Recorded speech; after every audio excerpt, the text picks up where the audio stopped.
অনেকদিন ধরে এক চাউমিন খেতে মন যাচ্ছিল, তাই আজকে একটু বানালাম। এটাও শিখে ফেলেন, কাজে লাগবে।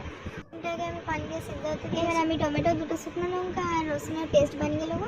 এটাকে সাইডে রেখে আমি ডিমটা ভালোভাবে ভেজে নিচ্ছি। ডিমটাকে ভালো করে ভেজে আমি তুলে নিয়েছি। তারপরে আমি কেটে রাখা পেঁয়াজগুলোকে ভালো করে ভেজে নেবো।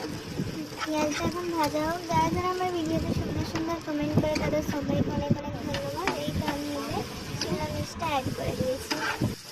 খুব ভালোভাবে এইগুলোকে ফ্রাই করে নেবো আমি।